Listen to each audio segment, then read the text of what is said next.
pues el día de hoy quiero mostrar cómo obtener el ángulo de inclinación de una recta o segmento de recta. Lo primero que tenemos que observar es auxiliarnos a través de una semirrecta ubicada ya en el plano.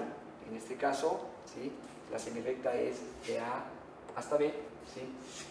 Y obviamente aquí podemos determinar cuáles son las coordenadas de ambos puntos. Esto ya lo tengo aquí anotado para facilidad, los puntos con sus coordenadas. En este caso el punto A tiene esas coordenadas 3,1 y el punto B con coordenadas 6,5, ambos en el primer cuadrante.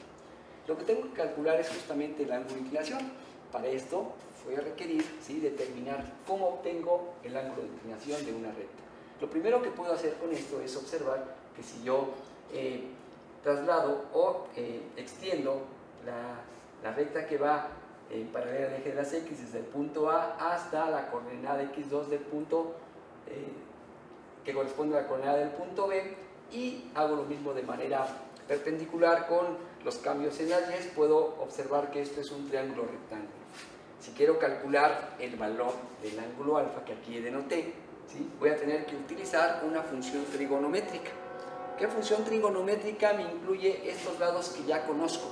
Que también puedo conocer inclusive la longitud del lado más grande, que en este caso es la hipotenusa, pero lo más importante es recordar cuál función me involucra a estos dos elementos. Por lo tanto, yo recuerdo que hay una función que se llama la tangente, ¿sí? En este caso, la tangente de alfa va a ser igual, referenciando aquí, por definición dice que es el cateto opuesto sobre el cateto adyacente. En este caso, el cateto opuesto sobre el cateto adyacente, ¿sí?, prácticamente nos dice el valor del cateto opuesto sería los cambios Y2 menos Y1 sobre los cambios, ¿sí?, del cateto adyacente, que serían desde X2 menos X1. Si recordamos, esto es prácticamente los cambios en Y entre los cambios en X, lo cual, recordando, ¿sí?, el concepto de pendiente, pues nos estamos refiriendo justo a la pendiente. De tal manera que si ahora digo que el ángulo de inclinación es igual, la tangente del ángulo de inclinación es igual a la pendiente, y quiero despejar a alfa, pues simplemente me quedaría la pendiente entre la tangente. Recordando que la tangente aquí tiene un exponente implícito que es 1. Si quiero eliminar ese denominador y determinar finalmente cuál sería alfa, sería la tangente a la menos 1 de m. ¿Qué significa esta notación de tangente menos 1? Simplemente el arco tangente o la tangente inversa del valor que yo he obtenido de la pendiente.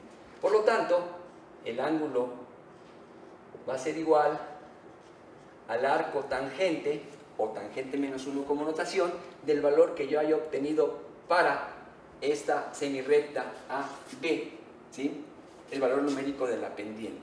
En este caso, obvio, para poder encontrar su inclinación necesito conocer el valor de la pendiente antes que nada, y voy a hacer eso justamente. Entonces, recordando, m va a ser igual, ¿sí?, a los cambios Y2 menos Y1, me da 5 menos 1,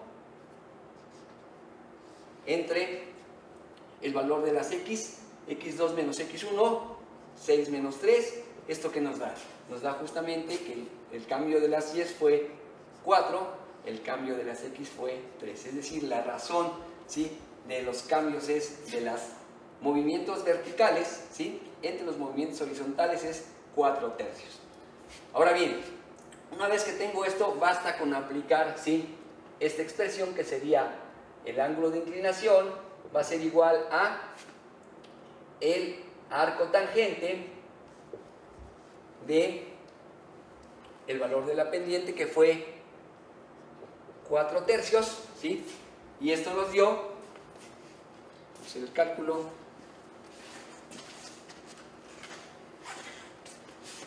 tenemos el cálculo, perdón, lentes.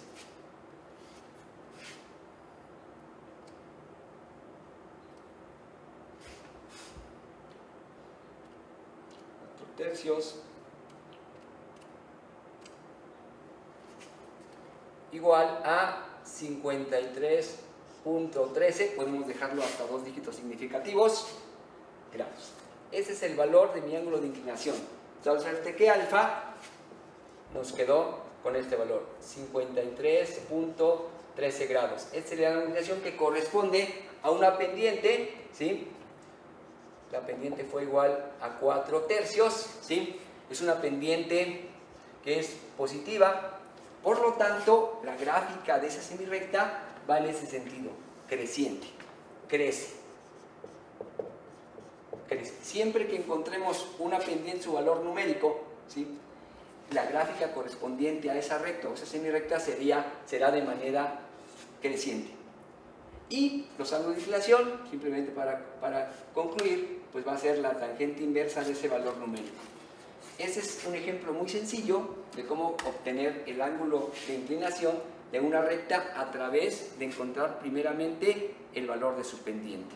El análisis de cómo son las pendientes pues se puede utilizar para calcular los ángulos de inclinación, ¿sí? Y para problemas subsecuentes alrededor de la recta. Espero que con este pequeño ejemplo les haya quedado claro cómo obtener el ángulo de inclinación de una recta. Muchas gracias.